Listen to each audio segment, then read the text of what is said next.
नमस्कार। बॉलीवुड का एक स्टार आजकल पूरे देश के लिए बहस का सबसे बड़ा मुद्दा बन गया है।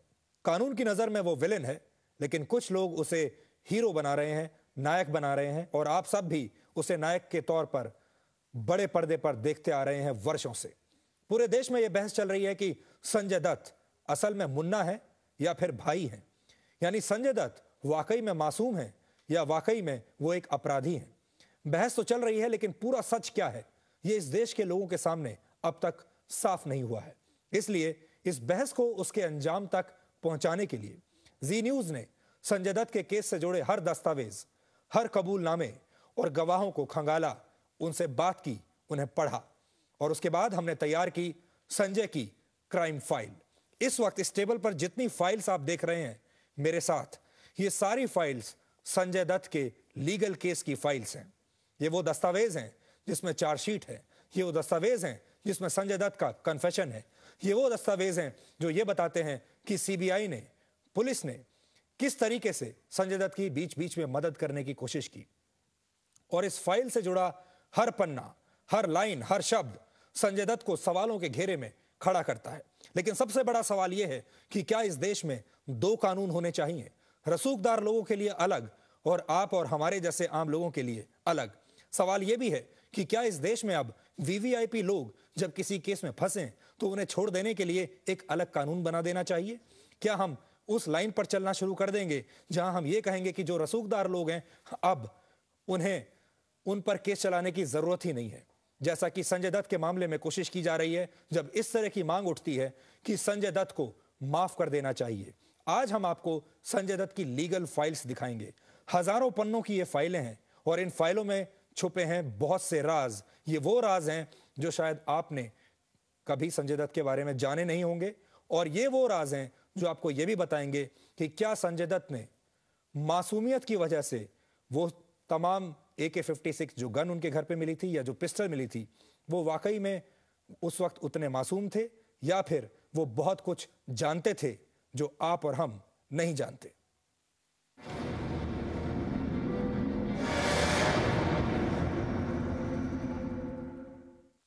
इससे पहले कि हम आपके सामने संजय दत्त की क्राइम फाइल्स खोलें, ये सारी फाइल्स जो इस वक्त मेरे हाथ में हैं, यहां पर रखी हैं, सबसे बड़ा सवाल जो उठ रहा है वो ये है कि क्या संजय दत्त वाकई में मुन्ना है, यानी छोटे बच्चे हैं। संजय दत्त को माफ किए जाने को लेकर जो सबसे बड़ी दलीलें दी जा रही हैं वो ये हैं कि संजय दत्त ने भारतीय फिल्मों में शानदार काम किया है। संजय ने अपने अभिनय से घर घर में गांधी को पहुंचाया है, गांधीगिरी को पहुंचाया है, अहिंसा को पहुंचाया है, और ये सब उनसे मासूमियत में हो गया, मासूमियत में उनसे गलती हो गई। लेकिन संजय दत्त ने गांधीगिरी के साथ साथ अच्छी खासी गनगिरी भी की है। 1993 में करीब 34 साल की उम्र में संजय दत्त कई खतरनाक और अवैध हथियारों से खेल रहे थे। सवाल यह उठता है कि क्या 34 साल की उम्र में उनकी समझ एक मासूम बच्चे जैसी थी? ये कैसा बच्चा है जो रोमांस तो कर सकता है, शादी भी कर सकता है, ड्रग्स भी ले सकता है, दाऊद इब्राहिम के करीबी लोगों से दोस्ती भी कर सकता है, हथियारों का शौक भी पाल सकता है, और AK-56 जैसे खतरनाक हथियारों से खेलने का शौक भी रखता है। लेकिन 34 साल का यह व्यक्ति बच्चा है। 34 साल की उम्र का कोई भी समझदार व्यक्ति ये समझ जाएगा कि दाऊद इब्राहिम के करीबी अगर उसे हथियारों का जखीरा दे रहे हैं तो दाल में कुछ ना कुछ जरूर काला है। यानी मुन्ना भाई तब मुन्ना नहीं थे, और अगर थे तो फिर हमें जुवेनाइल एक्ट में 34 साल तक के लोगों को बच्चा मानना होगा, क्योंकि कई लोग ये कह रहे हैं कि उस वक्त संजय दत्त एक बच्चे की तरह थे। जाहिर है बात सिर्फ गांधीगिरी पर खत्म नहीं होती, हमें और गहराई में जाना होगा, संजय दत्त की क्राइम फाइल्स को खोलना होगा, और आज हम आपके सामने संजय दत्त की क्राइम फाइल्स खोलेंगे।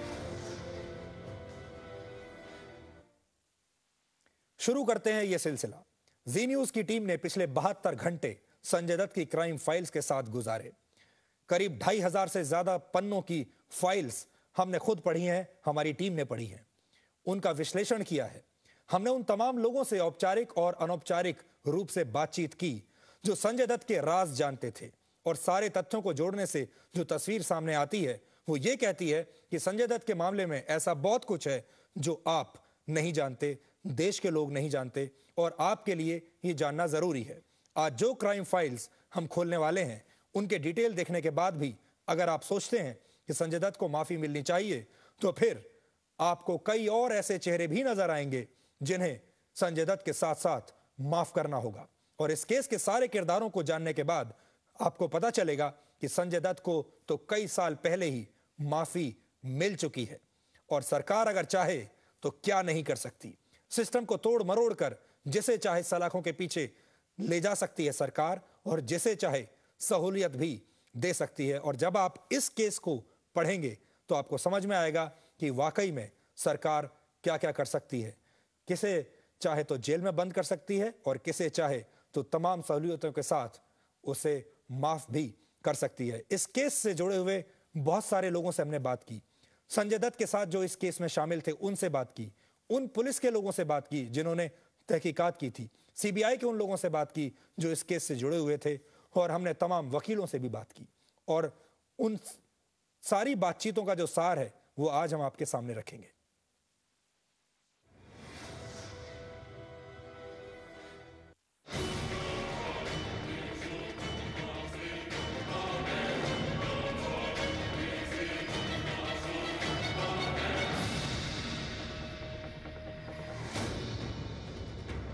बीस साल, 10,000 से ज्यादा पेज, एक 9mm की पिस्टल से लेकर एक 56 राइफल और खतरनाक हथगोलों तक का जिक्र, और बॉलीवुड का सुपरस्टार। मुझे दुनिया का सबसे बुरा आदमी बनना है, सबसे बुरा।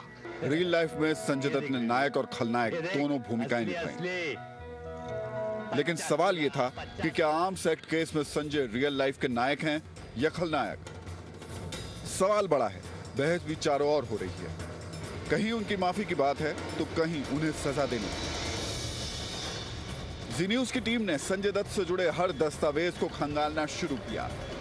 दिल्ली से लेकर मुंबई तक हर जगह हमारी टीम के सदस्यों ने संजय दत्त से जुड़ी क्राइम फाइल्स पर गौर करना शुरू किया।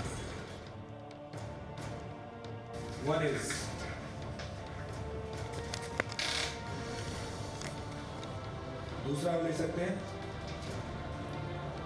Chargesheet, FIR. Sanjay Dutt case की पुलिस इन्वेस्टिगेशन, कोर्ट प्रोसीडिंग से लेकर सीबीआई तक के दस्तावेज हमारे सामने थे। शुरुआती बातचीत के बाद हमारे सामने थे तकरीबन 2670 पन्ने।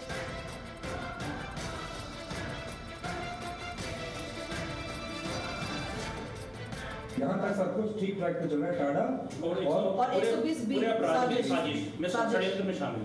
वर्डिक्ट में क्या आया है कि इनके ऊपर आर्म्स एक्ट लगेगा और बाकियों के ऊपर, इनके ऊपर से टाडा ड्रॉप हो गया। हाँ। और बाकियों के ऊपर और इनके ऊपर आर्म्स एक्ट लग गया। मतलब टाडा साबित नहीं हुआ, टाडा साबित नहीं और आर्म्स एक्ट साबित हो गया। कोर्ट ने सजा सुना दी आर्म्स एक्ट में। ठीक है। हमारे सामने संजय दत्त को लेकर कई सवाल थे और बहस लगातार जारी थी कि क्या कहीं किसी से चूक हुई या पुलिस की इन्वेस्टिगेशन पर सवाल उठता है। जी न्यूज की टीम ने दिल्ली से मुंबई तक इस केस से जुड़े हर शख्स के बारे में तफसील से जानकारी जुटाई। 72 घंटों तक जी न्यूज के रिपोर्टर्स इस मामले के गवाहों, पुलिस अधिकारियों और आरोपियों से बातचीत कर जानकारियां जुटाते रहे। हमारी टीम ने हर उस शख्स से औपचारिक या अनौपचारिक तौर पर बातचीत कर जानकारियां जुटाई जो संजय दत्त केस से जुड़ा था, और आखिरकार हमारे पास कुछ ऐसी पुख्ता जानकारियां मौजूद थी जिन्हें हमने आपके सामने रखने का फैसला किया।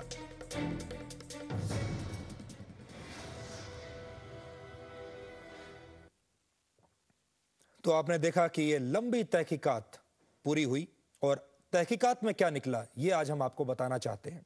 संजय दत्त मुन्ना भाई हैं, लेकिन उनकी शख्सियत में अक्सर मुन्ना आगे रहता है और भाई पीछे। सितंबर 1992 में दाऊद इब्राहिम की डी कंपनी के एक आदमी से संजय दत्त ने अवैध रूप से एक पिस्तौल खरीदी थी। एक बार फिर से सुन लीजिए, दाऊद इब्राहिम के एक आदमी से उन्होंने एक पिस्तौल खरीदी थी 1992 में।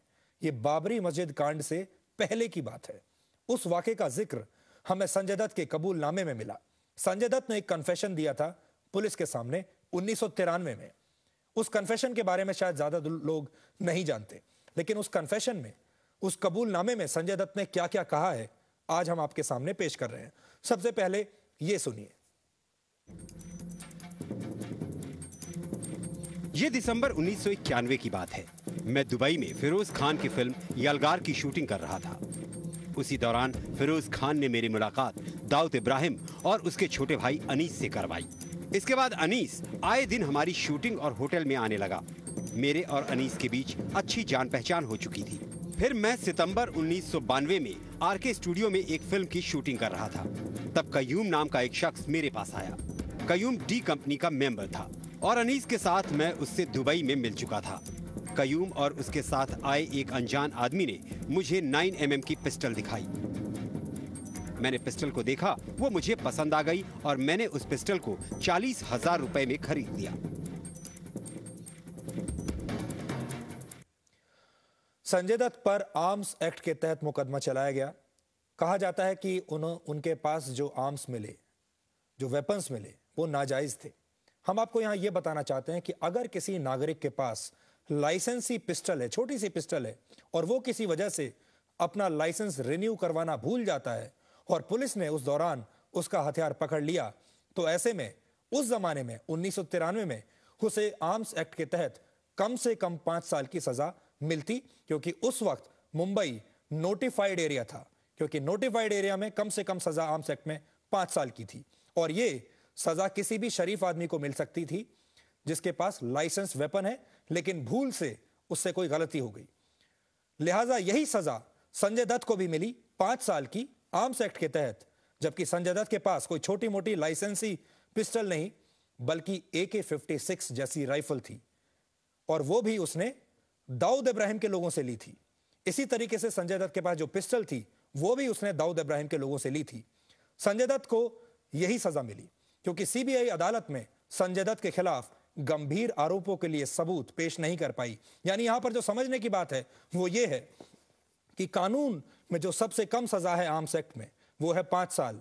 वो किसी भी शरीफ आदमी जिसका किसी को मारने का इरादा नहीं है उसको वो 5 साल की सजा मिलेगी अगर उससे भूल से कोई गलती हुई। लेकिन यही सजा संजय दत्त को भी मिली, जबकि संजय दत्त के पास AK-56 जैसी राइफल थी। जबकि संजय दत्त के साफ तौर पर संजय दत्त ने माना कि उसने ये अबू सलीम जैसे लोगों से ये राइफल ली थी, लेकिन सजा उतनी ही मिली। यानी कम से कम जो सजा पॉसिबल थी, संभव थी, वो संजय दत्त के लिए रखी गई। अब हम आपको बताते हैं कि फिल्मी मुन्ना यानी संजय दत्त कैसे हथियारों से खेलने में मगन हो गए, खुश हो गए, क्योंकि उनको हथियारों से खेलने का शौक था। वो ऐसा मुन्ना था जिसे हथियारों का शौक था। हमारे पास जो कागजात हैं उनके मुताबिक संजय दत्त ने खुद कबूल किया था कि कैसे समीर हिंगोरा, हनीफ कांदावाला और अबू सलीम 3 AK-56 राइफल समेत तमाम तरह के हथियार लेकर संजय दत्त के घर पर आए थे। वो तब 34 साल के थे और अच्छी तरह जानते थे कि अबू सलीम कौन है। शायद हम और आप भी जानते हैं कि अबू सलीम कौन है और दाऊद इब्राहिम की डी कंपनी के आदमियों के साथ किसी भी तरह के संबंध होने का क्या मतलब होता है। ये बात 34 साल के संजय दत्त जरूर जानते थे, लेकिन संजय दत्त हिचकिचाए नहीं, आगे बढ़ते गए और इसके बारे में उन्होंने पुलिस को भी इतला नहीं दी। मुंबई दंगों के दौरान मेरे पिता सुनील दत्त पीड़ितों की मदद कर रहे थे, जिसकी वजह से कई लोग उनके दुश्मन बन गए थे। मेरे घर में धमकी भरे फोन आते थे। मेरे पिता को जान से मारने और मेरी बहनों के साथ बलात्कार करने की धमकी दी जाती थी। मेरा पूरा परिवार तनाव में था। इन धमकियों के बारे में मैंने हनीफ कांदावाला और समीर हिंगोरा को बताया। तब हनीफ ने कहा कि वो मुझे हथियार दिलवा सकता है। थोड़ी झिझक के बाद मैंने हाँ कह दिया। 16 जनवरी 1993 को हनीफ और समीर अबू सलीम के साथ मेरे घर पर आए। मैं अबू सलीम से पहले भी 1-2 बार मिल चुका था। इन लोगों ने मुझे 3 AK-56, 250 राउंड गोलियां और कुछ हैंड ग्रेनेड दिए। हैंड ग्रेनेड तो मैंने तत्काल लौटा दिए, लेकिन बाकी सारे हथियार मैंने अपनी कार MMU 4372 की डिक्की में छुपा दिए। 2 दिन बाद मुझे डर लगा और मैंने हनीफ को फोन करके हथियार वापस ले जाने के लिए कहा। इसके 2 दिन बाद एक बार फिर हनीफ, समीर और अबू सलीम मेरे घर आए। मैंने 2 AK-56 उन्हें लौटा दी और एक अपने पास रख ली। अभी जो आपने देखा वो संजय दत्त का खुद का कन्फेशन है जो कि पुलिस के सामने उन्होंने किया था।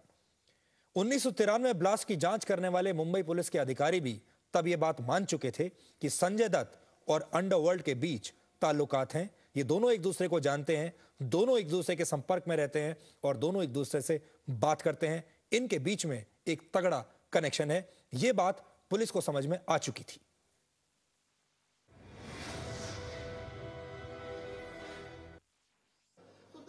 There's so much evidence which we produced to show that this thing was engineered by ISI ने इंजीनियर किया था और पाकिस्तान में ये पूरे इनको ट्रेनिंग वगैरह दी गई थी। ये हमने एविडेंस कोर्ट में प्रोड्यूस किया, जो ताड़ा कोर्ट ने अग्री किया, आज सुप्रीम कोर्ट ने भी अग्री किया।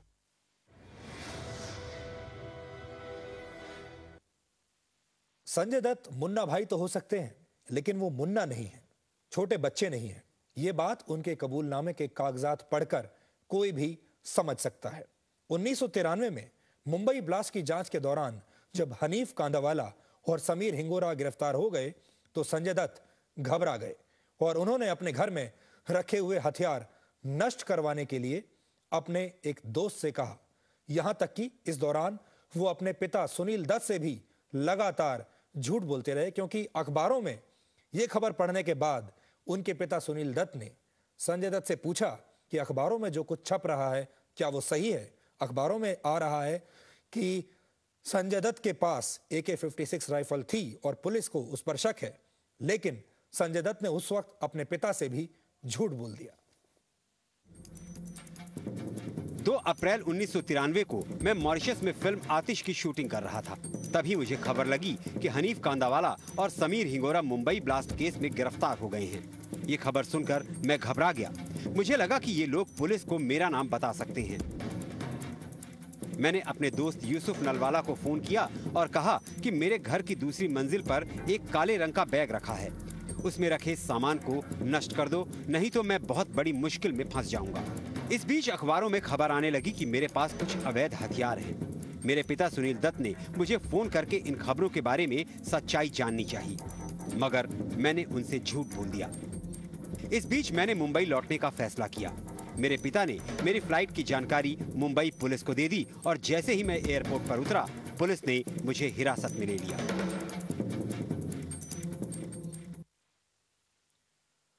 तो आपने देखा कि संजय दत्त ने पुलिस के सामने क्या क्या बयान दिए, कैसे अपने जुर्म वो कबूल करते हुए चले गए। ये 1993 का कन्फेशनल स्टेटमेंट है, मेरे हाथ में इस वक्त है। इसी स्टेटमेंट के आधार पर हम आपको ये खबर दिखा रहे हैं। संजय दत्त का कन्फेशनल स्टेटमेंट, संजय दत्त का कबूल नामा। ये देखिए, इसमें लिखा है आरोपी नंबर 117 यानी संजय दत्त। अब आपको बताते हैं कि संजय दत्त ने डी कंपनी से मिले हथियारों को, जो कि उनके घर पर रखे हुए थे, उन्हें संजय दत्त ने कैसे वहां से हटवाया और फिर कैसे नष्ट करवाया, यह भी सुनिए। संजय दत्त कह रहे हैं कि संजय दत्त ने मॉरिशस से फोन करके अपने दोस्त यूसुफ नलवाला को हथियार नष्ट करने की जिम्मेदारी सौंपी। यूसुफ नलवाला ने संजय दत्त के घर से सारे हथियार उठा लिए और यूसुफ ने हथियारों को करसी अडजानिया को सौंप दिया। हथियारों में एक AK-56 थी, एक 9mm की पिस्टल और कुछ राउंड गोलियां थी। यूसुफ और करसी ने मिलकर इन हथियारों को नष्ट कर दिया। तलाशी के दौरान करसी के पास से एक जली हुई AK-56 मिली। राइफल में लगने वाली स्प्रिंग और रॉड भी मिली। ये वही AK-56 राइफल थी जो कि संजय दत्त के घर रखी थी और 9mm की जो पिस्टल थी वो बिल्कुल सही सलामत थी।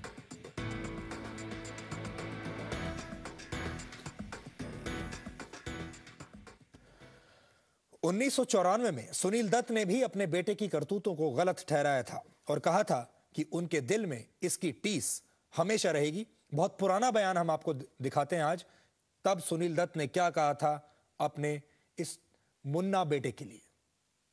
और मेरा ख्याल है कि ये ऐसा दाग है, जो एक ऐसा जख्म है जो कि हमें दिया गया है, जो जिंदगी में अगर मेरे बेटे को जेल भी हो जाए या कुछ भी हो जाए, मगर हमारे दिलों से जाएगा नहीं है। आइए आप देखते हैं उन 2 फिल्मों की तस्वीरें जिनका इस केस से बेहद करीबी रिश्ता है। ये वो 2 फिल्में हैं जिनकी शूटिंग के दौरान संजय दत्त की जिंदगी में कुछ ऐसे किरदार आए जिन्होंने उनकी जिंदगी बदल दी। ये फिल्में हैं यलगार और आतिश।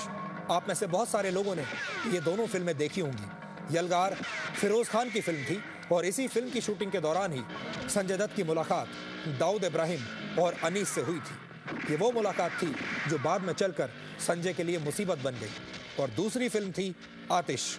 ये एक एक्शन फिल्म थी और इस फिल्म की शूटिंग के दौरान मॉरिशस में संजय की जिंदगी में भी एक्शन चल रहा था। वो इसी फिल्म की शूटिंग के दौरान फोन के जरिए अपने दोस्तों से इन अवैध हथियारों को नष्ट करवा रहे थे। और आतिश की शूटिंग से लौटने के बाद ही संजय दत्त को मुंबई एयरपोर्ट पर ही गिरफ्तार भी कर लिया गया था। ये दो फिल्में हैं, आपको अच्छी तरीके से याद होंगी। यलगार फिल्म की शूटिंग दुबई में हुई थी। ये वही तस्वीरें हैं जो दुबई में जहां शूटिंग हुई थी और इसी दौरान संजय दत्त की मुलाकात दाऊद इब्राहिम से हुई थी।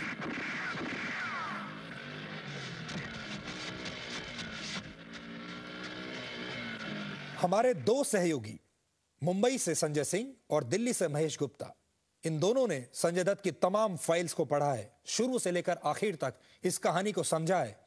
ये दोनों इस वक्त हमारे साथ हैं और संजय के पास हम आपको पहले लेकर चलते हैं मुंबई। संजय आपको बताएंगे। संजय दत्त की सबसे बड़ी दलील ये रही है कि उनसे अनजाने में ये भूल हो गई। वो नहीं जानते थे कि वो क्या कर रहे हैं। अपने कन्फेशन में लेकिन संजय दत्त ने कुछ और बातें कही हैं। आपने संजय दत्त का कन्फेशन भी पढ़ा है, आपने उन तमाम लोगों से बात भी की है जिन्होंने इस केस को तहकीकात किया था। आप क्या बताना चाहेंगे हमारे दर्शकों को? वो बातें बताइए जो कि हमारे दर्शक नहीं जानते। देखिए, संजय दत्त के जो कन्फेशन में जो तमाम बातें उन्होंने कही है वो साफ तौर पे साबित करती हैं कि उनका किस तरह से इन्वॉल्वमेंट था। खास बात ये कि जिस तरह से उनका अंडरवर्ल्ड के साथ पहले से नाता था, जो संपर्क में थे, वो एक बात साबित करती है। अबू सालेम से उनके जो पहले भी 2 बार मुलाकात हुई थी, वो एक बात साबित करती। खास बात है, आपको ये बताऊं कि जब पहली बार इनके घर पर लेकर गया, जो मारुति गाड़ी लेकर गई, वैन लेकर गया जिसकी कैविटी में हथियार छुपाए गए थे, उस वक्त में असल में जो बाकी जो लोग थे वो लोग डर गए, क्योंकि उस वक्त में सुनील दत्त के घर के बाहर पुलिस कांस्टेबल तैनात थे उनकी सुरक्षा के लिए। उस वक्त संजय दत्त ने अपना दिमाग चलाया और उसके बाद में जो पुलिस वालों को वहां से हटा दिया, क्योंकि अगर पुलिस वाले वहां पर रहते तो सीधे उनके आंख के सामने वो गैराज था जहां पे इनको तमाम चीजें डिसमेंटल करनी थी। तो संजय दत्त ने चतुराई से पुलिस वालों को दूसरी जगह पे खड़ा करवा दिया और ताकि उसके बाद में उनको 3 से 4 घंटे मिल जाए, जिसके दौरान उन्होंने कैविटी खोली और जिसमें से तमाम हथियार वगैरह निकाले और उसके बाद डिस्ट्रीब्यूट किए। मैं यहाँ पे बताऊं कि जब मेरी ऑफ द रिकॉर्ड बातचीत हुई तो बोले संजय दत्त ने तकरीबन जगलरी की थी, वो जो ग्रेनेड्स थे उनको हाथ में लेके। और संजय दत्त की काफी बार बात हुई थी अनीस से। पुलिस के जो कॉल डिटेल रिकॉर्ड निकाले गए थे जिसमें था कि संजय दत्त ने अनीस से 7 बार बातचीत हुई थी।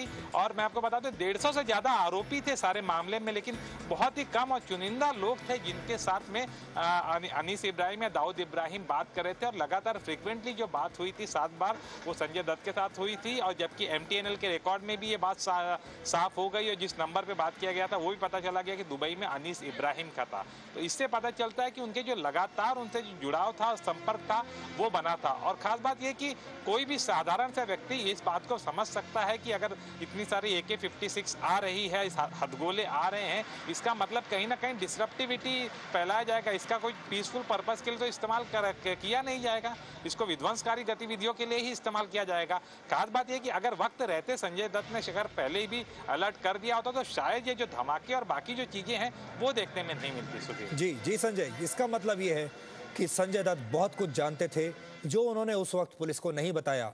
संजय दत्त को बहुत कुछ पता था जो कि संजय दत्त छुपा गए। और अगर उन्होंने एक अच्छे नागरिक की तरह पुलिस को इत्तला दी होती तो बहुत कुछ नहीं होता। अब हम आपको बताते हैं कि संजय दत्त पर उस समय आरोप क्या लगे थे। CBI ने 1993 के मुंबई ब्लास्ट के षड्यंत्र में भागीदार होने और टाडा कानून के तहत संजय दत्त के खिलाफ चार्जशीट फाइल की और सेशन कोर्ट ने भी संजय दत्त पर यही आरोप तय किए। इसके तहत उम्र कैद तक की सजा का प्रावधान है। लेकिन ट्रायल के दौरान CBI अपने आरोपों को साबित करने के लिए पुख्ता सबूत नहीं पेश कर पाई, जिसके बाद अदालत ने संजय दत्त को सिर्फ आर्म्स एक्ट के तहत दोषी माना। जी हां, टाडा का जो पूरा मामला था वो साबित नहीं हो पाया और सिर्फ आर्म्स एक्ट के तहत संजय दत्त को दोषी ठहराया गया। अब कुछ सवाल जो कि हम पूछना चाहते हैं और आपके दिमाग में भी वो सवाल जरूर आएंगे। संजय दत्त दाऊद के भाई अनीस इब्राहिम जैसे आतंकियों के साथ संबंध क्यों रखना चाहते थे? संजय दत्त के पास 3 लाइसेंसी हथियार पहले से थे। ऐसे में सितंबर 1992 में एक गैंगस्टर से अवैध रूप से पिस्टल खरीदने की क्या मजबूरी थी? 15 और 16 जनवरी 1993 को 4 एब्सकॉन्डिंग यानी भगौड़े अपराधियों को, जिनमें से एक अबू सलेम भी था, उनको संजय दत्त ने अपने घर पर क्यों बुलाया, क्यों अपने घर आने दिया? सीबीआई की चार्जशीट के मुताबिक हथियारों की डिलीवरी के बारे में संजय दत्त एक दिन पहले ही जानते थे। वो जानते थे कि हथियारों का एक जखीरा ही कंसाइनमेंट आने वाला है। इसके बावजूद भी वो चुप क्यों रहे? समीर हिंगोरा और हनीफ कांदावाला की गिरफ्तारी की खबर सुनने के बाद संजय दत्त ने हथियार नष्ट करने की कोशिश क्यों की? इसका मतलब वो जानते थे कि उन्होंने गलत काम किया है। हथियार रखने को लेकर अपने पिता सुनील दत्त से भी संजय दत्त ने झूठ क्यों बोला? वक्त हो गया एक ब्रेक का। ब्रेक के बाद हम आपको बताएंगे कि कैसे इस देश का सिस्टम संजय दत्त को मुन्ना बनाने में लगा रहा, कैसे आरोपी नंबर 117 यानी संजय दत्त के लिए कानून का शिकंजा धीरे धीरे ढीला होता चला गया। और मेरे हाथ में जो कागजात है, ये वो चार्जशीट है जो संजय दत्त पर लगाई गई थी। इस चार्जशीट में बहुत कुछ लिखा है और आपको यह भी समझ में आएगा कि कहां कहां संजय दत्त को फेवर्स किए गए हैं, उनके पक्ष में चीजों को डालने की कोशिश की गई है। यह चार्जशीट आपको पढ़कर सुनाएंगे संजय दत्त के बारे में वो सब जो आप नहीं जानते। क्या संजय दत्त बहुत कुछ जानते थे जो उन्होंने बताया नहीं? क्या संजय दत्त सिर्फ इलीगल आर्म्स के पोजेशन के मामले में दोषी हैं, या फिर संजय दत्त ने कुछ और भी ऐसा काम किया है जिसकी सजा उन्हें नहीं मिली? आगे बढ़ने से पहले हम आपको यह जरूर बताना चाहेंगे कि मुंबई बॉम्ब ब्लास्ट जिसके बारे में हम बात कर रहे हैं, उसमें 257 लोगों की मौत हुई थी। 257 लोग और 750 से ज्यादा लोग घायल हुए थे। आज हम आपके सामने संजय दत्त का वो राज खोल रहे हैं जो उनकी क्राइम फाइल्स में दर्ज है। इन तमाम फाइल्स में वो सारे राज दर्ज हैं। संजय दत्त की हर हकीकत एक लंबे रिसर्च और पड़ताल के बाद हम आपके सामने लेकर आए हैं। अब आपने ये देख लिया है कि कैसे संजय दत्त के डी कंपनी यानी दाऊद इब्राहिम की कंपनी से रिश्ते बने, उसके साथियों से उन्होंने अवैध हथियार लिए और कैसे वो मुंबई ब्लास्ट केस में गिरफ्तार हुए। ये सब आप देख चुके हैं, लेकिन अब हम आपको बताएंगे कि कैसे संजय दत्त के इस केस को कमजोर किया गया। वो क्या कानूनी चालें थी जिसकी वजह से आरोपी नंबर 117 यानी संजय दत्त पर लगा हर गंभीर आरोप एक के बाद एक गिरता चला गया। कोई आरोप साबित नहीं हुआ और आखिर में जो सजा मिली वो सबसे छोटे आरोप की मिली। हमारे साथ महेश गुप्ता इस वक्त हैं दिल्ली से और संजय सिंह मुंबई से। महेश के पास हम आपको लेकर चलते हैं और महेश आपको बताएंगे। महेश, शुरुआत हुई थी बड़े बड़े आरोपों से। टाडा लगाया गया था, बताया गया था देशद्रोह का आरोप भी इसमें लगाया गया था।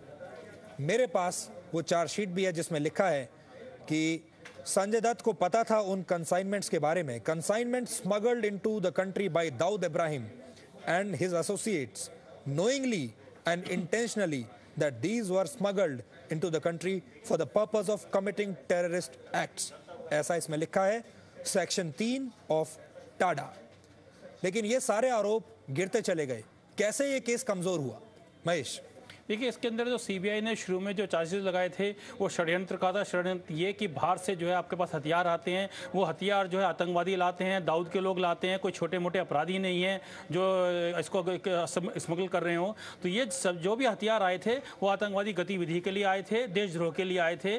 उसके बाद उन्हीं हथियारों की एक खेप संजय दत्त के घर पहुँचती है। संजय दत्त इन्हीं शातिर अपराधियों से कुछ हथियार खरीदते हैं, फिर वो हथियार में से कुछ हथियार संजय दत्त रखते हैं, बाकी हथियार फिर वापस वो आतंकवादी ले जाते हैं, जो कि बाकी मुंबई ब्लास्ट में इस्तेमाल किए जाते हैं। क्योंकि उसके अंदर हथगोले भी थे, 250 गोलियां थी और 3 AK-56 थी, जिसमें से 2 AK-56 जो है आतंकवादी वापस ले गए थे। अबू सलीम ले गए थे, उनके दोस्त ले गए थे। तो ये सब बातें इस चीज़ को शो करती है कि एक छोटा अपराध नहीं था, ये सिर्फ एक आर्म्स एक्ट का या एक ऐसा अपराध नहीं था कि आपने किसी से हथियार खरीदा और रख लिया। ये वो खेप थी, वो आतंकवादी वो लोग थे जिन्होंने दिया, जो पूरे इसको एक अंजाम दे रहे थे मुंबई ब्लास्ट को। उसी का एक हिस्सा संजय दत्त थे। तो इस चीज़ को देखते हुए सीबीआई ने इस पे जो है टाडा के आरोप लगाए थे और साथ में जो है पूरा षड्यंत्र जो 120 भी है वो लगाया था, और इसी को आधार बनाकर जो टाटा महेश, ये जो आरोप लगाए थे इस पर अगर ये साबित हो जाते तो संजय दत्त को कितनी सजा हो सकती थी? ठीक है, संजय दत्त पे अगर आरोप साबित होते तो इसमें पक्का है कि संजय दत्त को उम्र कैद की सजा होती, इसमें कोई दो राय नहीं है। फिर उन्हें कोई 5 साल 10 साल या 15 साल नहीं होती, सीधा सीधा उसमें उम्र कैद होती है, और उम्र कैद भी 14 साल नहीं, वो जो मैक्सिमम होती है मरने के समय तक जिसको बोला जाता है, जो कि सुप्रीम कोर्ट ने भी अब जिनको उम्र कैद की सजा सुनाई है वो यही सुनाई है कि मरते आखिरी सांस तक, वो इसमें संजय दत्त को होती। तो संजय दत्त पे जो शुरू में यही लगाया गया महेश, यानी महेश कह रहे हैं कि अगर वो तमाम आरोप या वो चार्जशीट जो दायर की गई थी सबसे पहले मुंबई पुलिस द्वारा और उसके बाद सीबीआई द्वारा, अगर वो सारे आरोप साबित हो जाते तो संजय दत्त को उम्र कैद तक की सजा हो सकती थी, क्योंकि वो तमाम आरोप बहुत गंभीर थे, लेकिन वो साबित नहीं हो पाए अदालत में। हम संजय के पास चलते हैं। संजय, आप हमें वो तमाम कानूनी चालें बताइए, कानूनी दांवपेच बताइए, वो कानून बताइए जिनका सहारा लेकर संजय दत्त को उस जमाने में राहत दे दी गई। देखिए, सबसे पहले मैं आपको बता दूं कि ये जो शुरुआती जितनी जांच हुई थी वो मुंबई पुलिस ने की थी, और 4 नवंबर 1993 को मुंबई पुलिस ने चार्जशीट फाइल कर दी थी, और उसके बाद 9 नवंबर 1993 को सीबीआई के पास इन्वेस्टिगेशन और प्रोसिक्यूशन सौंपा गया था। कहते हैं कि पूरा खेल उसके बाद ही शुरू हुआ। शुरुआत में जिन पे चार्ज लगाया गया था waging war against the country, Sudhir ये काफी संगीन कानून होता है और इसके तहत कभी भी बेल नहीं मिलती, और अगर ये कानून लगा रहता तो संजय दत्त क्या छोड़िए किसी और को भी सारे मामले में बेल नहीं मिल सकती। लेकिन ये जो चार्जेस थे वो सीबीआई जो प्रोसिक्यूटिंग एजेंसी थी उसने ड्रॉप कर दिए, और ये कई सारे कानूनी जांच करने वालों को समझ के परे था, क्योंकि इस सारे मामले में सारी कॉन्स्पिरेसी जो साजिश रची गई थी वो पाकिस्तान में बैठ के रची गई। जितने हथियार आए थे वो पाकिस्तान से, हथगोले थे वो पाकिस्तान में निर्मित थे, आरडीएक्स जो आया था उस पर तमाम मार्किंग वगैरह थी वो पाकिस्तान की थी। और बता दूं तब तक का जो वक्त था तब तक आरडीएक्स कभी भी डिस्ट्रप्टिविटी एक्टिविटी या बॉम्ब ब्लास्ट के लिए इस्तेमाल नहीं होता था। आरडीएक्स तब सिर्फ और सिर्फ सेना इस्तेमाल किया करती थी, लेकिन पहली बार वो जो सप्लाई भी हुआ था वो पाकिस्तान से हुआ था। तो अगर ये waging war against the country नहीं है तो फिर कौन सा चार्ज लग सकता है? लेकिन वो चार्ज था उसको बहुत ही कन्वीनियंटली ड्रॉप कर दिया गया ताकि जमानत के जो रास्ते हैं वो आसान होते। अगर वो लगा रहता तो जमानत नहीं मिलती। और उसके आगे की जो बात थी आर्म्स एक्ट वाली बात थी। मैं आपको बता दूं कि भले ही मुंबई पुलिस ने लगाई थी, लेकिन सीबीआई ने जो अपना फाइनल रिटर्न सबमिशन दिया था उसमें डिस्ट्रक्शन ऑफ एविडेंस ये चार्ज को प्रेस नहीं किया। ये मैं बता दूं संजय दत्त खुद मान चुके थे कि उनके पास हथियार थे। संजय दत्त ये भी मान चुके थे अपने कन्फेशनल स्टेटमेंट में कि उन्होंने वो जो वेपन था एके था उसको डिस्ट्रॉय करने के लिए यूसुफ नलवाला के पास भेजा था। लेकिन उसके बाद सीबीआई ये चार्ज भी प्रेस नहीं करती है। इसके अलावा एक बात और जो हुई थी कि कॉल डिटेल रिकॉर्ड की मैं जैसे थोड़ी देर पहले बात कर रहा था कि संजय दत्त ने जो बातचीत की थी 7 बार अनीस इब्राहिम से बातचीत की थी और इसके भी चार्ज लगाए गए थे, लेकिन सीबीआई ने आगे उसको भी जो अपना फाइनल सबमिशन था उसमें प्रेस नहीं किया। ये एक दो इस तरह की जो चीजें हुई थी जिसके वजह से साफ तौर पे पता चलता है कि कहीं ना कहीं कुछ ना कुछ खेल जरूर हुआ होगा। टाडा कोर्ट ने जो ऑर्डर दिया था उसकी एक लाइन मैं आपको बताना चाहूंगा जिसमें यह कहा गया था 2007 के आधार में कि the prosecuting agency failed to prove the conspiracy theory. अब कॉन्स्पिरेसी थ्योरी के बारे में आपको बता दूं कि एक सिंगल कॉन्स्पिरेसी थ्योरी हैच हुई थी जिसके तहत ये था कि पहले बम विस्फोट किए जाएंगे और उसके बाद अगर कम्युनल राइट्स की सिचुएशन होती है, सांप्रदायिक की सिचुएशन होती है तो वहाँ पर AK-56 और हथगोलों का इस्तेमाल किया जाएगा दंगों के दौरान। यानी एक ही कॉन्स्पिरेसी थी और उसके तहत कुछ हथियारों की खेप उतारी गई थी महाराष्ट्र के कोस्ट पर तटों पर और एक हथियार की खेप उतारी गई थी गुजरात के कोस्ट पर। गुजरात कोस्ट की जो हथियारों की खेप थी उसी को अबू सालेम लेकर आया था। एक सिंगल कॉन्स्पिरेसी का हिस्सा था, लेकिन उसके बावजूद सीबीआई ये कॉन्स्पिरेसी थ्योरी प्रूव नहीं कर पाती। संजय दत्त को जिस बात का बेनिफिट मिलता है वो ये कि बॉम्ब ब्लास्ट की कॉन्स्पिरेसी अलग थी और ये जो खेप आई थी उस कॉन्स्पिरेसी का हिस्सा नहीं था। लेकिन क्यों नहीं ये लोग तमाम जो लोग जाकर वहां पे उन्होंने मीटिंग की थी दाऊद के साथ में और कई सारे लोग दुबई में जब कॉन्स्पिरेसी का हिस्सा थे तो हर किसी ने ये बताया था कि ओवरऑल जो टोटल प्लान था ये था। कॉन्स्पिरेसी का पहला हिस्सा एक था, दूसरा था, बट सीबीआई उस कॉन्स्पिरेसी को प्रूव करने में प्रोसिक्यूटिंग एजेंसी के तौर पे बुरी तरह से जी संजय, तो आपने देखा कि कैसे धीरे धीरे ये केस कमजोर होता हुआ चला गया। डिस्ट्रक्शन ऑफ एविडेंस का मामला बनता था, उसको भी नजरअंदाज कर दिया गया और जो तमाम मामले बनते थे सबको नजरअंदाज कर दिया गया। कॉन्स्पिरेसी थ्योरी उसको प्रूव नहीं कर पाई सीबीआई और आखिर में सिर्फ एक छोटा सा मामला बच गया और वो छोटा सा मामला था आर्म्स एक्ट का, जिसमें यह कहा गया था कि ग्रेटर मुंबई, जो कि स्पेसिफाइड है notified area under clause F of subsection 1 of section 2 of Tada, thereby committed an offense punishable under section 5 of Tada. ये भी नहीं रुका और जो सबसे छोटा जो मामला था वो था आर्म्स एक्ट के तहत, जिसमें कम से कम 5 साल की सजा होती है, और वो जो कम से कम सजा है 5 साल की, वही संजय दत्त को दी गई। संजय दत्त केस की सीबीआई इन्वेस्टिगेशन टीम के हेड इस केस के बारे में क्या कहते हैं, हम आपको वो भी दिखाएंगे, और अलग अलग पुलिस अफसर जो कि इस केस से जुड़े हुए थे उनका क्या कहना है, ये भी आप देखिए। तो सजा इसको, संजय दत्त को दोष मुक्त नहीं पाया गया।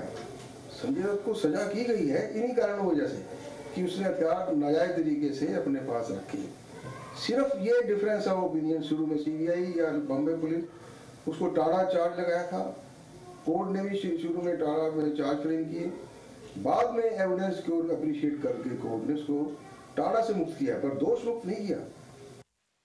जो सीबीआई के केस के हालात हैं उसके हिसाब से बिल्कुल अपील बनती थी, क्योंकि इनिशियली इस पे कंस्पिरेसी और टाटा का चार्ज लगा था और ये सिर्फ आर्म्स एक्ट पर सजा हुआ था। इसने कोई सीबीआई की ड्यूरिंग इन्वेस्टिगेशन मदद नहीं की कि जिन लोगों ने इसके पास हथियार रखे थे उनके बारे में कुछ बताया हो। एक प्रोसिक्यूशन को पूरा मौका नहीं दिया सीबीआई ने कि वो सुप्रीम कोर्ट उसको डिसाइड कर पाती कि संजय दत्त के खिलाफ सजा काफ़ी है या ज़्यादा है। मेरी तो हैरानी ये है कि इस देश के लोगों को क्या हो गया है, इस देश में क्या हो रहा है। देशद्रोह जैसे गुने में आरोपी आदमी पकड़ा जाता है, उसके ऊपर चार्ज टाड़ा के अंडर फ्रेम होने के बजाय उसके ऊपर चार्ज आर्म्स एक्ट के ऊपर होता है।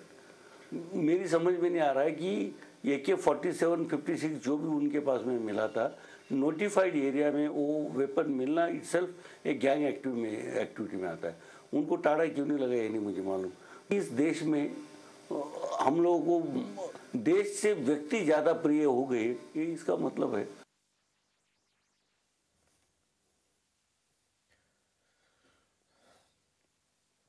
टाडा कोर्ट में 12 साल तक इस मामले की सुनवाई चली। 10,000 से ज्यादा पन्नों की चार्जशीट थी। केस इतना हाई प्रोफाइल था कि इसकी सुनवाई कर रहे जज PD कोडे ने पूरे 12 साल में एक दिन की भी छुट्टी नहीं ली, और जब फैसला आया तो 129 आरोपियों में से 100 लोगों को, यानी 129 में से 100 आरोपियों को दोषी ठहराया गया। इनमें से संजय दत्त भी एक थे, लेकिन उनके समेत 6 लोगों पर से टाडा हटा दिया गया। आरोपी नंबर 117 यानी संजय दत्त को 6 साल की सजा सुनाई गई, आर्म्स एक्ट के तहत, टाडा के तहत नहीं। साथ ही यूसुफ मोहसिन नलवाला को 5 साल की, करसी बापूजी को 2 साल की, समीर हिंगोरा को 9 साल की सजा सुनाई गई और ज़ैबुनिसा अनवर काजी को 5 साल की सजा सुनाई गई, और एक आरोपी अजय यश प्रकाश मारवा को बरी कर दिया गया। यह था 12 साल की सुनवाई के बाद नतीजा।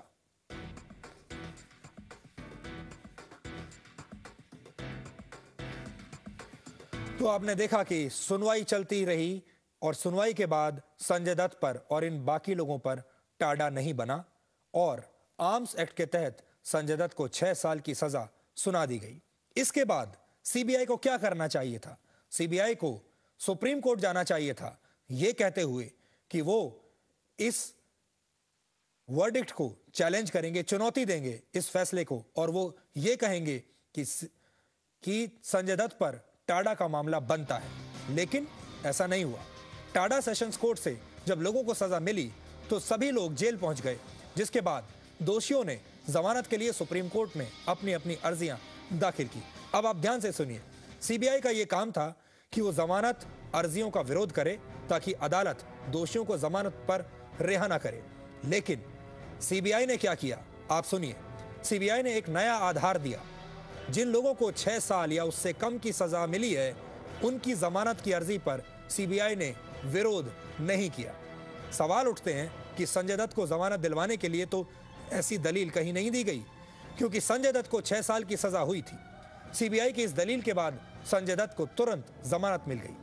हालांकि इससे संजय दत्त के साथ बाकी दोषियों को भी जमानत मिल गई, जिन्हें 6 साल से कम की सजा सुनाई गई थी। लेकिन असली कानूनी जो दांव पेच हैं वो अभी इसके बाद आने हैं। असली कानूनी दांव पेच क्या है, अब देखिए आप। अब कहानी में ट्विस्ट आएगा। अब तक सबको जमानत मिल गई, जिसको भी 6 साल से कम की सजा मिली थी। अब देखिए क्या हुआ।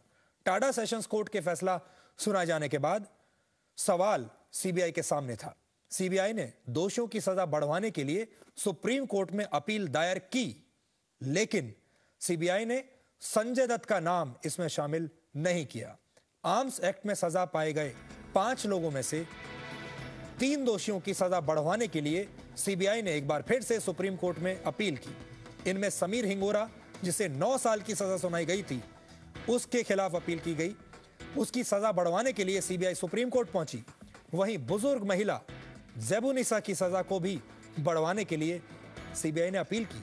और साथ ही इसके अलावा आर्म्स एक्ट में कुल मिलाकर पूरी तरीके से बरी हुए अजय यश मारवा को भी सजा दिलवाने के लिए सीबीआई सुप्रीम कोर्ट गई और अपील की। लेकिन संजय दत्त का नाम इसमें शामिल नहीं था, जबकि सीबीआई ने चार्जशीट में संजय दत्त पर ब्लास्ट की घटना के षड्यंत्र में शामिल होने और टाडा कानून की धाराएं लगाई थी, जिसके तहत उम्र कैद तक की सजा हो सकती थी। लेकिन संजय दत्त को छोड़ दिया गया। संजय दत्त के खिलाफ सीबीआई ने अपील नहीं की। क्यों नहीं की, इसका जवाब किसी के पास नहीं है। एक तरफ अदालत में आर्म्स एक्ट के तहत सुनवाई चल रही थी, दूसरी तरफ संजय दत्त ने अपनी इमेज मेकओवर की कोशिशें शुरू कर दी थी, क्योंकि वो अपनी जो छवि थी उसको सुधारना चाहते थे। खलनायक जैसे किरदार निभाने वाले संजय दत्त ने साल 2003 में गांधीगिरी का दामन थामा। न सिर्फ उनकी ये फिल्म सुपरहिट रही, बल्कि इस फिल्म ने जनता में उनकी छवि को पूरी तरीके से बदल दिया। गांधीगिरी के डायलॉग्स हाथों हाथ जनता की जुबान पर चढ़ गए। और इस फिल्म की कहानी भी कुछ ऐसी ही थी कि किस तरीके से एक गुंडा गांधीवादी विचारधारा को अपनाकर बदल सकता है। जब मैं 15 साल का था, मैंने अपने भाई का थोड़ा सा सोना चुराया था। तुमने चोरी किया बापू? हाय ला, फिर? मन कचोटने लगा, नींद उड़ गई। फैसला किया, पिताजी को सच बता दूंगा तो ही शांति मिलेगी, पर हिम्मत नहीं हुई। फिर मैंने पिताजी को एक चिट्ठी लिखी, गुनाह कबूल किया, माफी मांगी और कसम खाई फिर कभी गलत काम नहीं करूंगा। फिर तुम्हारे डैडी ने रख के दिया होगा मस्त, हाँ? नहीं।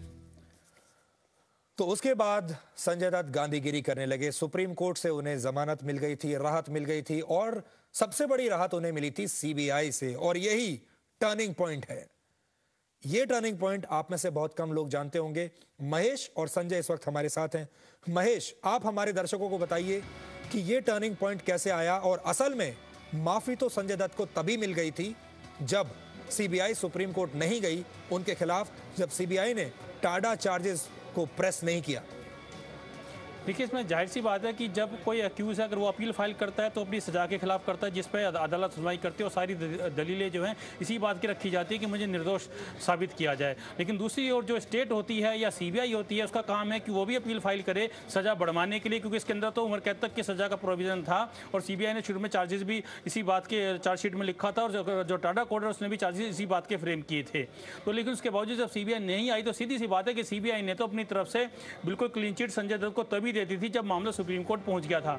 और सुप्रीम कोर्ट ने भी अपने आदेश के अंदर लिखा है कि जो इसके अंदर हियरिंग हुई है, दोनों पक्षों को सुना है, लेकिन अदालत ने, सुप्रीम कोर्ट ने लिखा है कि इसके अंदर सीबीआई ने कोई अपील फाइल नहीं की, तो इसलिए उसको जो सजा बढ़ाने वाला इशू है वो इशू नहीं है। अब हम जो सुनवाई करते हैं वो इस बात की करते हैं कि संजय दत्त की क्या दलीलें हैं। जो संजय दत्त का कहना है कि मुझको निर्दोष किया साबित करने के लिए जो भी उसने दलीलें दी हैं, उसका सारा हवाला फिर जो है अपनी जजमेंट में सुप्रीम कोर्ट ने दिया है। और ये मैं आपको बताना चाहूँगा कि जैसे बार बार ये बात आती है कि मुन्ना भाई हैं, वो नादान थे, वो ना समझ थे। सुप्रीम कोर्ट ने इस बात को कोई तवज्जो नहीं दी। सुप्रीम कोर्ट के सामने ये बात रखी गई थी कि उन्होंने अपने डिफेंस में इन हथियारों को रखा, और उसके बाद ये कहा गया था कि ये जो है समाज की सेवा करते हैं, इनके पिता समाज की सेवा करते हैं, इन्होंने कैंसर के जो पीड़ित हैं उनकी काफ़ी सेवा की है। सुप्रीम कोर्ट ने इन दलीलों को नहीं माना। फिर सुप्रीम कोर्ट में ये भी बात रखी गई थी कि इनको प्रोबेशन पर छोड़ दिया जाए। प्रोबेशन का मतलब ये होता है कि हम आपको सजा तो कर रहे हैं, लेकिन आपको जेल में नहीं रखेंगे, नेक चलने पर कुछ समय के लिए आपको रखा जाएगा, उस दौरान अगर आप दोबारा अपराध कर देंगे तो जेल भेजा जाएगा। लेकिन सुप्रीम कोर्ट ने इनको जो है प्रोबेशन पर छोड़ने से भी मना कर दिया। मतलब सुप्रीम कोर्ट ने माना कि दोषी हैं, लेकिन क्योंकि ट्रायल कोर्ट के अंदर जो टाडा के आरोप साबित नहीं कर पाई थी सीबीआई, इसलिए सुप्रीम कोर्ट के अंदर जब सीबीआई ने भी अपील फाइल नहीं की तो फिर सुप्रीम कोर्ट को भी एक तरफा ही अपना फैसला सुनाना पड़ा।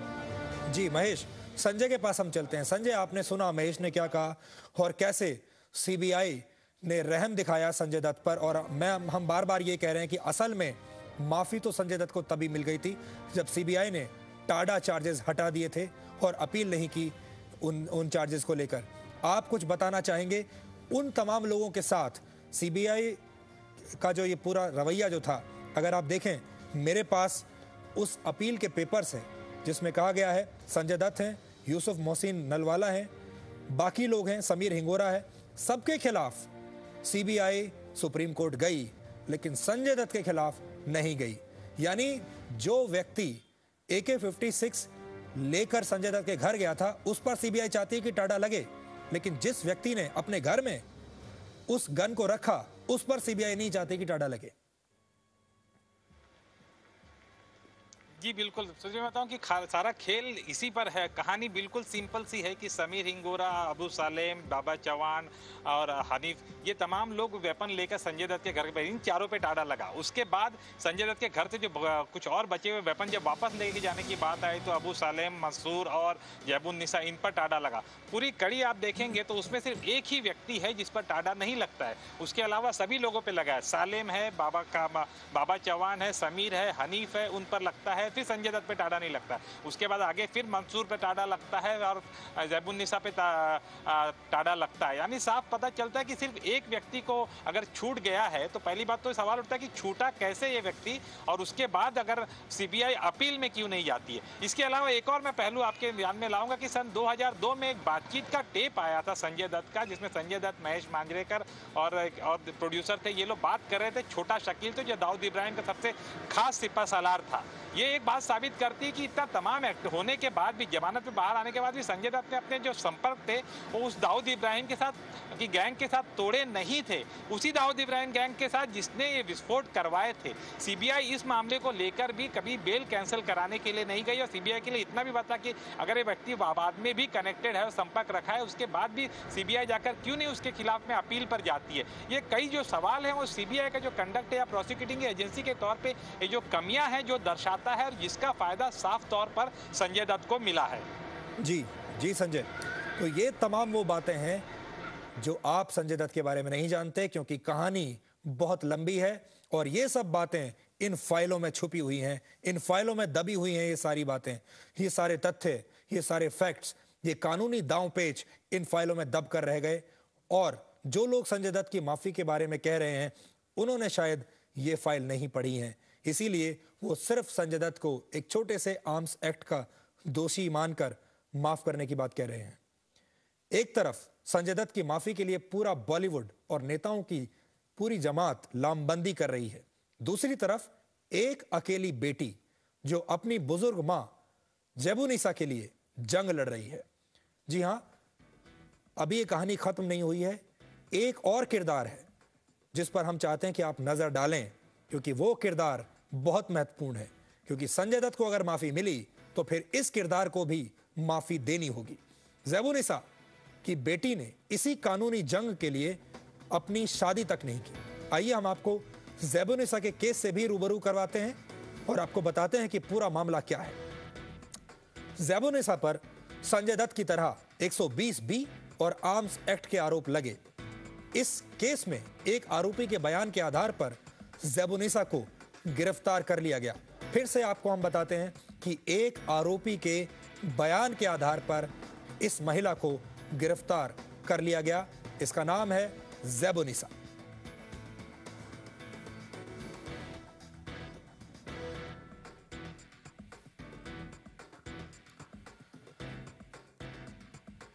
इस पर आरोप यह था कि उन्हें एक भरा हुआ बैग दिया गया था, उसे बताया गया कि इसमें दंगों के लिए हथियार हैं, इन्हें अनीस भाई ने भेजा है और वो कुछ दिनों में इस बैग को ले जाएंगे। और जैबुन्निसा ने उन हथियारों को अपने घर में रख लिया। उस महिला को दे दिया गया जिसका नाम था जैबुन्निसा। महिला ने बैग खोलकर उसमें मौजूद चीजों को देखकर बैग को अंदर कमरे में ले गई और उस बैग को रख लिया, यानी तकरीबन वही काम जो संजय दत्त ने किया था। कयूम डी कंपनी का मेंबर था और अनीस के साथ मैं उससे दुबई में मिल चुका था, यह आरोपी का बयान है। कयूम और उसके साथ आए एक अनजान आदमी ने, देखिए ये जो आरोपी है ये कह रहा है कि ज़ैबुन्निसा ने हथियारों से भरा बैग अपने घर में रखा था, ये जानते हुए कि ये हथियार कहां इस्तेमाल किए जाएंगे, और यही आरोप संजय दत्त पर भी लगा है। 1993 के सीरियल ब्लास्ट में सुप्रीम कोर्ट से 5 साल की सजा पाने वाली ज़ैबुन्निसा की बेटी ने अपनी मां के लिए माफी की मांग की है, क्योंकि उसका मामला बिल्कुल संजय दत्त जैसा है। उनकी बेटी का कहना है कि सिर्फ सेलिब्रिटी को ही माफी क्यों मिले, उनकी मां को भी गवर्नर से माफी मिलनी चाहिए। उनके ऊपर 3 ऑफ टाडा का चार्ज लगाया गया था और 6 ऑफ टाडा का। अब 6 ऑफ टाडा का तब लगता है जब 5 ऑफ टाडा का लगा हो। 5 ऑफ टाडा मीन्स अगर if you are found in position of arms, there was no recovery from our house, हमारे घर से कुछ मिला नहीं, तो I can understand how 6 of Tada was leveled against her. And there was no confession. My mother's never confessed. There was the only evidence against her was Manzoor Ahmed ka co-accused ka bayan. That's all. Retracted statement of Manzoor Ahmed. Abu Salim हमारे घर आया था one of the days. वो शायद कुछ लाया होगा bag में, we don't know. और मंजूर को accused ऐसा बोल रहा है कि सालिम ने बैग लेके आकर घर पर रखा था और ले गया था बाद में। इसमें मेरी मम्मी का कोई इन्वॉल्वमेंट नहीं है। अभी सुप्रीम कोर्ट ने, जो सबसे उच्चतम न्यायालय है, उन्होंने कहा है कि आपकी मां को कन्विक्ट किया गया है और सजा भी दी है, 4 हफ्ते दिए हैं। हाँ। क्या आपकी मां स्थिति में है? क्या उन्हें पता है कि उनको ये हुआ? उनको जजमेंट का तो पता है, बट 4 हफ्ते में सरेंडर करना है ये हमने उन्हें नहीं बताया, बिकॉज वो 70 साल की है, हाई ब्लड प्रेशर की पेशेंट है और वो एकदम सीधी सादी नमाजी घरेलू औरत है। बाहर क्या होता है, अभी ये सब जो टॉक शोज हो रहे हैं, मैं इंटरव्यू दे रही हूँ, उनको इस बारे में कुछ नहीं पता है। तो आपने देखा ज़ैबुन्निसा 70 साल की महिला हैं, उनकी तस्वीर हम आपको नहीं दिखा रहे हैं। ज़ैबुन्निसा की जो बेटी हैं उनकी भी तस्वीर हमने आपको, उनका चेहरा हमने आपको नहीं दिखाया, लेकिन ज़ैबुन्निसा वो महिला है जिनका जो मामला है, जो केस है, बिल्कुल संजय दत्त जैसा है। संजय दत्त ने अपने घर में हथियारों को रखा और ज़ैबुन्निसा ने हथियारों से भरे बैग को अपने घर पर रख लिया, और उनको इसलिए पकड़ा गया क्योंकि एक आरोपी ने ज़ैबुन्निसा के खिलाफ बयान दिया था। लेकिन अब ज़ैबुन्निसा को माफी भी मिलनी चाहिए अगर संजय दत्त को माफी मिल रही है तो। दोनों केसेस में क्या समानता है ये आपको बताएंगे हमारे संवाददाता संजय। मुंबई से आप हमें बताइए, ज़ैबुन्निसा और संजय दत्त में क्या क्या समानताएं हैं, पहली बात। दूसरी बात ये कि संजय दत्त क्योंकि वीवीआईपी हैं, उन्हें कैसे वीवीआईपी ट्रीटमेंट मिला? जी बिल्कुल, ज़ैबुन्निसा और संजय दत्त दोनों में समानता ये थी कि संजय दत्त के पास खेप गई और उसके बाद में से उस खेप का कुछ हिस्सा था वो ज़ैबुन्निसा के पास गया। समानता क्या, संजय दत्त के पास ज़्यादा खेप ज़्यादा पड़ी रही और उसके बाद में उसका कुछ हिस्सा ले जाकर ज़ैबुन्निसा के पास रखा गया, ये पहली बात थी। दूसरी, ज़ैबुन्निसा को भी पूरे ब्लास्ट का और इतना बड़ा मैग्नीट्यूड पर चीज़ें होंगी उसके बारे में कोई जानकारी नहीं थी। ये केस में समानता, दोनों एक ही इलाके में थे, दोनों ने अपने घर में रखा था। हालांकि ज़ैबुन्निसा को अपने घर में आर्म्स जमा करने का और कोई शौक नहीं था, ज़ैबुन्निसा का पिछला कोई क्राइम रिकॉर्ड भी नहीं था जिसकी वजह से तमाम चीज़ें साबित हो, और एक ही तरह का दोनों ने तमाम एक्ट किया था, अपने घर पे सिर्फ हथियार रखने का था, लेकिन दोनों के साथ में ट्रीटमेंट अलग अलग तरीके से हुआ। संजय दत्त के मामले के अंदर चीज़ें अलग तरीके से ट्रीटमेंट हुआ। संजय दत्त का जो कन्फेशनल स्टेटमेंट था उसके वक्त में संजय दत्त को पहले कहा गया, जब देने आया तो उसको वक्त दिया गया, 48 घंटे का वक्त दिया गया कि वापस से रिकंसीडर कर ले, जो नियम के हिसाब से होता है, फिर उससे कन्फेशनल स्टेटमेंट लिया गया। इन तमाम चीज़ों में से हर चीज़ सेम होने के बाद भी ज़ैबुन्निसा है उसके खिलाफ में सीबीआई है वो अपील करती है, लेकिन संजय दत्त के मामले में अपील नहीं करती, जबकि संजय दत्त मैं आपको यहाँ पर ये रखूंगा, संजय दत्त के खिलाफ एक ट्रैक रिकॉर्ड था। संजय दत्त दाऊद के संपर्क में था, संजय दत्त अनीस इब्राहिम के संपर्क में थे, संजय दत्त उनके तमाम साथियों के संपर्क में थे, उनसे गन खरीदते थे, उनके द्वारा लाया गया जो कंसाइनमेंट था हथियारों का उसको उन्होंने अपने घर में अनलोड करवाया। लेकिन क्या ज़ैबुन्निसा भी दाऊद इब्राहिम से सीधे बात करती थी? क्या उनके भी फोन रिकॉर्ड्स हैं पुलिस के पास? ये नहीं, बिल्कुल जैबुन्निसा से की उससे बातचीत वगैरह नहीं होती थी। जैबुन्निसा की जो जैसे संजय दत्त ने 7 बार अनीस से बात की थी, उस तरह से जैबुन्निसा की बातचीत नहीं हुई थी। जैबुन्निसा के पास इतना था कि जब कंसाइनमेंट लेकर अबू सालेम और मंसूर नाम का जो दूसरा व्यक्ति था वो जब आए उसके पास में, उससे सिर्फ कहा गया कि भाई इसको रख लो, कुछ दिनों के लिए रखना है और कुछ बड़ा गेम करने वाले हैं, सिर्फ इतना था। तो ये ब्लास्ट की जो माइन्यूट जानकारी थी और बारीकियां थी उसके बारे में जैबुन्निसा को भी कोई जानकारी नहीं थी। तो लगभग एक ही तरह का जो दोनों के साथ में हुआ। इनफैक्ट संजय दत्त के खिलाफ जो चीजें थी वो थोड़ी ज्यादा संगीन लगती हैं क्योंकि उनका पहले से लगातार संपर्क था। आप सितंबर 1992 का देखिए, जब ना तो बाबरी विध्वंस हुआ था, बाबरी ढांचा गिराया गया था, जब ना ही जनवरी के दंगे हुए थे 1993 के, ना ही दिसंबर 92 के दंगे हुए थे, ना ही संजय दत्त के परिवार को कोई किसी भी तरह के थ्रेट था। उसके बावजूद सितंबर 1992 में संजय दत्त अपने लिए वेपन खरीदते हैं एक बंदे से, दाऊद इब्राहिम के बंदे से, और उसके बाद वापस तो लाइसेंस हथियार होने के बावजूद अपने पास प्रोक्योर करते हैं। जैबुन्निसा के पास ऐसे कोई वजह नहीं थी। जैबुन्निसा के पास जब लेकर गए कहा गया कुछ दिनों के लिए रखना है। अगर जो लॉजिक संजय दत्त पे लागू होता है वो लॉजिक जैबुन्निसा पे होना चाहिए। या मैं उल्टे तौर पे भी कहूँ कि अगर जैबुन्निसा के मामले में सीबीआई अगर जाती है ऊपरी अदालत में अपील करती है तो संजय दत्त के मामले में भी होना चाहिए था, और ज़्यादा जरूरी था क्योंकि संजय दत्त का तब तक एक टेप भी सामने आ चुका था जिसमें यह था कि बाद में भी वो दाऊद इब्राहिम के गिरोह के लोगों से संपर्क में थे। लेकिन प्रेफरेंशियल ट्रीटमेंट की जो बात करते हैं, इस बारे में कई सारे कानूनी जानकार हैं वो उठा रहे, कई सारे वे पुलिस अधिकारी जिन्होंने पूरे मामले की जाँच की थी, जो आपसी बातचीत में, ऑफ रिकॉर्ड बातचीत में इस सवाल को बहुत ही कड़े रूप में उठा रहे हैं। सुधीर जी जी, महेश के पास हम चलते हैं। महेश, जैबुन्निसा का मामला और संजय दत्त का मामला बिल्कुल एक जैसा मामला है। क्या आपको लगता है जो कानूनविद हैं, कानून को समझने वाले जो लोग हैं, वो क्या कहते हैं?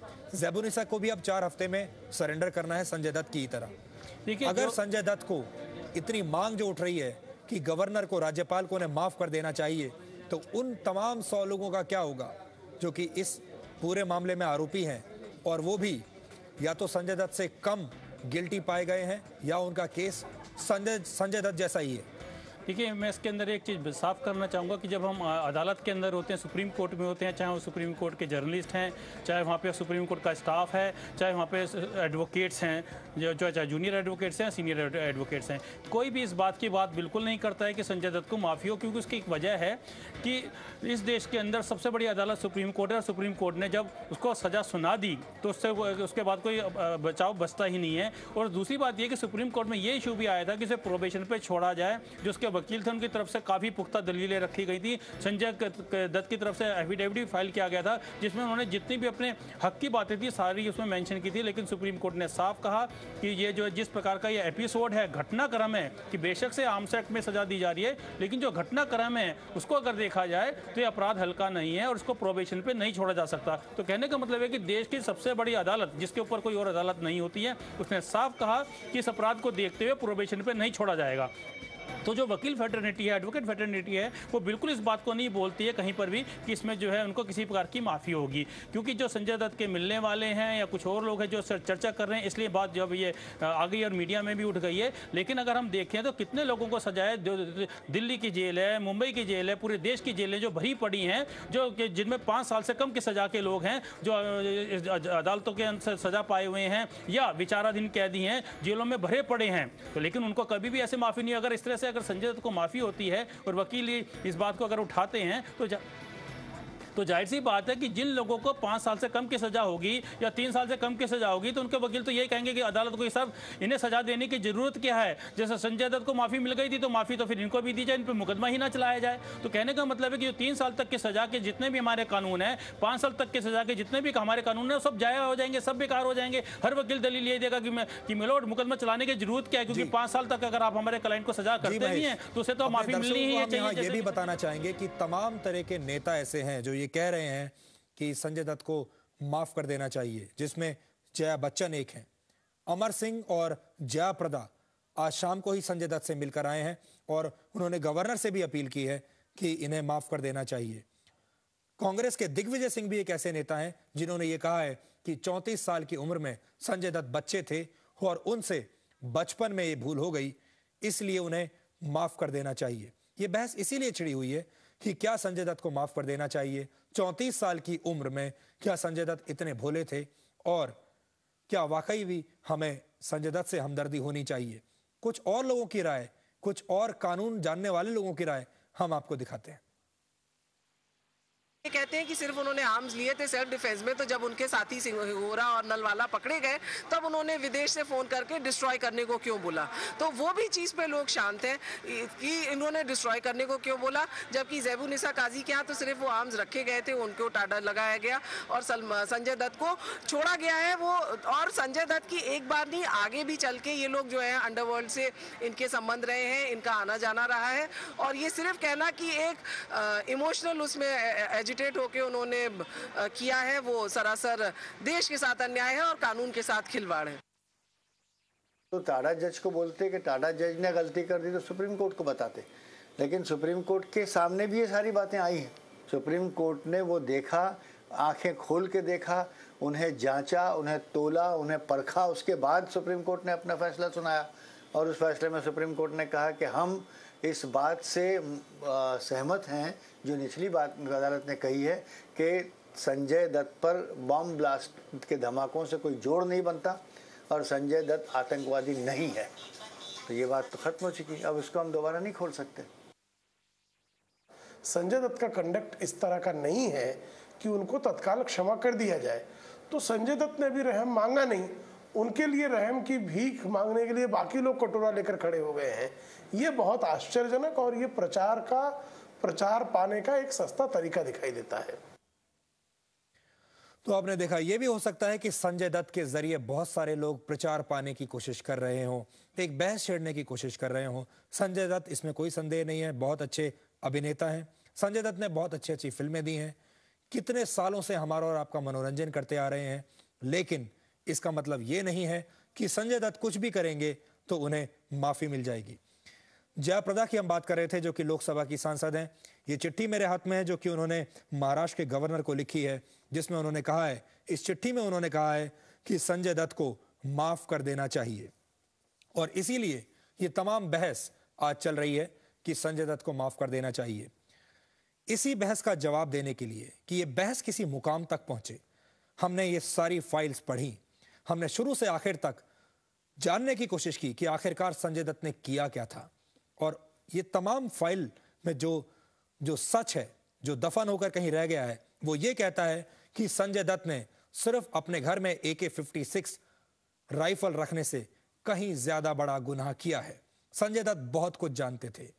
अगर वो सब कुछ संजय दत्त उस वक्त पुलिस को बता देते तो शायद कुछ लोगों की जान बच सकती थी या पुलिस को महत्वपूर्ण सुराग मिल सकते थे। लेकिन संजय दत्त ने ऐसा कुछ नहीं किया, जबकि वो 34 साल के थे। हम बार बार कह रहे हैं, 34 साल की उम्र कम नहीं होती। संजय दत्त पर बहस को उसके मुकाम तक पहुंचाने के पीछे हमारा मकसद किसी को कटघरे में खड़ा करना बिल्कुल नहीं है। हम सिर्फ इस सवाल को उठाना चाहते थे कि कानून सबके लिए एक होना चाहिए, CBI सबके लिए एक होनी चाहिए, पुलिस सबके लिए एक होनी चाहिए।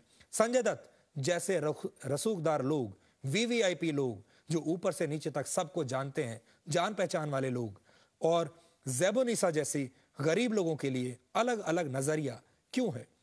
क्यों CBI ज़ैबुन्निसा के खिलाफ अपील करती है और कहती है कि ज़ैबुन्निसा पर टाड़ा लगना चाहिए, और क्यों CBI संजय दत्त को छोड़ देती है? कानून की नजर में सब बराबर है, इसलिए सजा भी बराबर होनी चाहिए। यही आज का हमारा मकसद था कि हम एक आवाज उठा सकें और वो आवाज ये कहे कि कानून की नजर में सब बराबर हैं, चाहे वो संजय दत्त हो, चाहे वो ज़ैबुन्निसा हो, या फिर हम और आप हो। उम्मीद है कि हमारी ये कोशिश सफल रहेगी और इन फाइल्स के जरिए हम आपको वो सब कुछ बता पाए जो आप इस केस के बारे में नहीं जानते थे। नमस्कार।